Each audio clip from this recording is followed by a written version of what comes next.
Salut à tous et à toutes et bienvenue pour cette nouvelle vidéo et une nouvelle année. Je vais déjà vous la fêter, une bonne année, hein, comme il se doit. Je suis de retour. C'est vrai que j'ai pas été très actif ces derniers temps, mais là ça y est, je suis bien de retour. Je suis dans mon nouveau chez moi avec mon nouveau setup, comme vous pouvez voir juste derrière. Et forcément, quoi de mieux pour commencer cette nouvelle année que de parler du OnePlus 3 et du OnePlus 3T. Je vais faire donc une ou deux vidéos sur la mise à jour vers Android Nougat de ces deux appareils qui est arrivé le 31 décembre 2016. OnePlus l'avait annoncé avant la fin de l'année, et bien ils l'ont fait. Puisque donc la mise à jour est arrivée le 31 décembre, donc ça a été un petit peu le cadeau de nouvelle année. Donc on va tout de suite faire un petit tour de ce qui a un petit peu changé, de ce que j'ai remarqué. Alors j'ai pas pu tout remarquer, moi je vais juste vous dire ce que j'ai remarqué. Et ensuite, je reviendrai à la fin pour vous en donner un petit peu mon avis après quelques jours d'utilisation. Donc c'est parti, on y va. On va tout de suite déverrouiller le OnePlus 3. Donc on va commencer par parler des notifications qui ont un petit peu changé, puisque comme vous pouvez le voir, donc on a... Alors si vous étiez déjà sous 3.5, ça vous changera pas. Donc vous avez en un sweep, vous avez accès à 5 notifications rapides. Un deuxième sweep vous accède à toutes les notifications. Donc c'est plutôt pas mal, moi j'aime beaucoup. Hein. Donc c'est réglable. On peut entièrement régler, donc on peut choisir quelle notification on veut, etc. Alors petit point, je trouve un petit peu négatif avec ça, c'est que bien tout simplement, quand on cliquait sur les toggles, ça activait ou désactivait automatiquement. Là, quand on appuie, ça l'ouvre.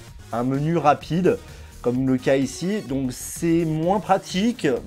Enfin, je suis un peu mitigé, disons que ça donne des accès rapides. C'est bien, pas bien, bon, c'est une question de goût, je dirais.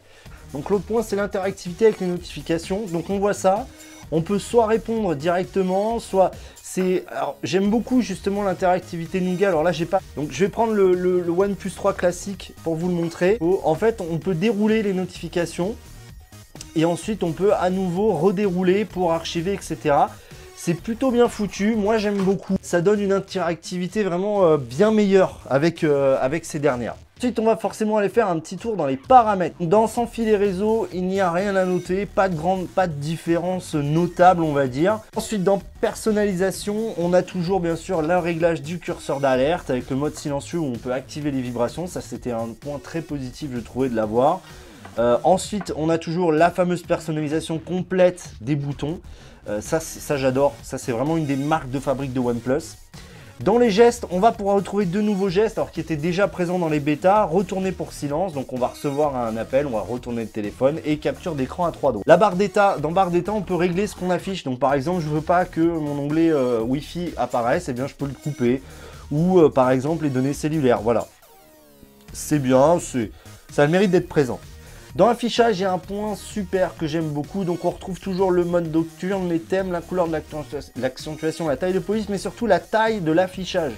On peut donc régler la taille de l'affichage complet et pas uniquement donc de la police. Donc moi j'ai utilisé taille petit, ça permet vraiment de donner une sorte de volume au téléphone. Moi j'apprécie beaucoup justement de pouvoir régler ça. C'est bête, c'est pas grand chose, mais honnêtement c'est vraiment bien qu'il l'ait implémenté. Le point dans appareil que j'aime beaucoup, c'est quand on va dans son, que l'on va tout en bas et dans paramètres audio. Alors il faut que je connecte un casque et on a accès à un égaliseur intégré uniquement lorsqu'on a un jack de connecté. Donc vous pouvez le voir, on peut même choisir les types d'écouteurs, suivant si vous avez les écouteurs OnePlus ou on va dire un mode standard. Et vous avez un égaliseur, donc on peut régler, ça c'est vraiment top. Alors dommage qu'il soit caché un petit peu au fin fond des paramètres, mais il a le mérite d'être présent. Dans batterie, j'y reviendrai sur l'autonomie, mais on a des modes d'hibernation d'application. Donc on peut en fait utiliser une hibernation hyper agressive, ce qui permet vraiment d'augmenter l'autonomie, même si, bon, je vais vous en parler, il n'y en a pas vraiment besoin. Dans sécurité, par contre, on va retrouver un truc vraiment pas mal, c'est le verrouilleur d'applications. Donc on peut choisir un code PIN et verrouiller les applications de notre choix. Ça c'est pas mal si vous avez des SMS sensibles ou vos photos, etc. Moi je trouve que c'est vraiment bien de l'avoir implémenté là-dedans. Là encore, je trouve que ça pourrait faire l'objet d'une sorte de petite application native pour être plus pratique que dans les paramètres. Ensuite, dans Système, on va dans Avancé. Et là, on retrouve donc l'activation, la désactivation du mode poche. C'est-à-dire que quand vous êtes là, vous avez le capteur proximité. Donc là, je fais comme si c'était dans ma poche, donc qui est masqué. Et vous voyez mode poche activé. Donc là, vous pouvez rien faire. On a ensuite gestion des applis récentes. Donc là, on peut choisir la façon dont on va killer des applications. soit on va dire agressif, soit un nettoyage en profondeur, soit on va dire un effacement normal. Dans le launcher, pas de grande révolution, on retrouve le shelf allégé et bien plus agréable à utiliser.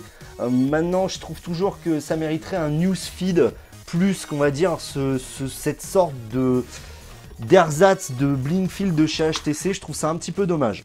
Ensuite, dans personnaliser, c'est assez pauvre. Malgré tout, parce que on peut, on retrouve les mêmes choses qu'avant, la taille des icônes, voilà, c'est dommage, je trouve, de ne pas avoir plus personnalisé. Par exemple, sur la bêta, on peut retrouver notamment la possibilité de choisir entre le launcher d'OxygenOS ou d'HydrogenOS. Ça, je trouverais plus intéressant. Autre point à noter, OnePlus a mis en place ses propres applications natives, avec notamment la calculatrice qui a un easter egg assez sympathique, qui est ici. Si vous faites 1 plus et que vous faites égal, il y a un petit easter egg. Alors c'est pas moi qui l'ai découvert, c'est un des fans OnePlus sur Twitter qui l'a partagé, donc je le remercie. Sois easy si tu m'entends. On a donc une application SMS native, calculatrice, un enregistreur audio, la galerie native qui est plutôt bien foutue, le gestionnaire de fichiers là aussi qui a été revu, que je trouve plutôt pas mal. On a ensuite l'horloge, une appli météo qui est plutôt agréable aussi, la musique et bien sûr le combiné téléphone. Comme vous pouvez le voir, il y a eu pas mal de changements. Android Nougat a surtout apporté quelques petites choses. Alors, au niveau performance, c'est toujours... on est clairement sur du OnePlus. Moi je suis toujours impressionné de la fluidité de cette ROM, c'est toujours un véritable régal à utiliser au quotidien. Là où moi je suis vraiment estomaqué des perfs de OnePlus, c'est en termes d'autonomie. Alors c'est pas mon daily drive, c'est pas on va dire mon téléphone principal, j'utilise un téléphone secondaire, mais je l'ai quand même tout le temps avec moi, donc je m'en sers régulièrement. Il y a une carte SIM dedans, donc je m'en sers régulièrement. Alors déjà je tiens 2 jours, voilà. Et j'atteins quand même sur ces 2 jours 5 heures de screen on time. Vous pouvez me croire ou non, mais c'est vrai. Hier soir, avec du GPS, de l'écoute musique, etc. Donc hier soir, il me restait 15%, j'étais à 5 heures de screen on time, donc d'écran allumé. Ce qui est impressionnant, et c'est vrai que c'est vraiment mon ressenti depuis que je l'ai, c'est vraiment le fait qu'on a une autonomie tout simplement hallucinante. OnePlus a vraiment fait un travail extraordinaire et même au niveau des perfs, il souffre d'aucun reproche. Cette mise à jour vers Nougat est une vraie réussite. Personnellement, j'ai pas noté de bug ou quoi que ce soit. Alors après, peut-être que ça va apparaître. Alors il y a quand même un truc qui m'a un petit peu... Alors on va dire que maintenant que je m'en suis rendu compte, je le sais, donc forcément ça me fera plus aux yeux, c'est ce qu'on appelle la latence. C'est-à-dire qu'en fait, quand vous allez scroller avec votre doigt, c'est la différence entre le point où vous avez appuyé, donc vous faites un tracé vertical, d'accord? Donc vous appuyez à un endroit sur l'écran, vous descendez, et normalement ce qui était sous votre doigt en haut doit l'être tout du long du parcours. Et en fait sur le OnePlus 3 et OnePlus 3T, c'est pas tout à fait le cas, c'est-à-dire quand vous scrollez, il y a une sorte de distance entre le point, enfin bref, c'est la latence. C'est un peu dommage, c'est vrai que moi qui utilise maintenant un iPhone au quotidien en téléphone principal, la latence est proche du néant sur les iPhones. Et là, c'est vrai que sur OnePlus, c'est une grosse déception. J'ai pas parlé aussi du multi-window parce que je trouve que c'est une fonctionnalité que moi personnellement, j'ai pas d'utilité, donc je vais pas en parler. Pour conclure sur cette mise à jour, moi je suis impressionné. OnePlus a encore fait un travail extraordinaire en mettant à jour son téléphone.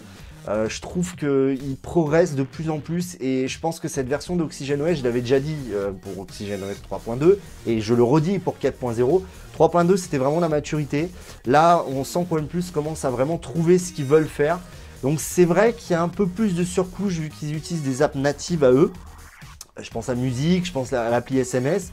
Néanmoins ça vient absolument pas gâcher l'expérience utilisateur parce qu'elles sont parfaitement intégrées à l'écosystème Android. Et au final, c'est quand même assez excellent et je tiens vraiment à saluer OnePlus parce que cette mise à jour 4.0 est vraiment excellente et je le répète, l'autonomie est bluffante. C'est tout pour cette vidéo, c'était Vito, à bientôt les amis.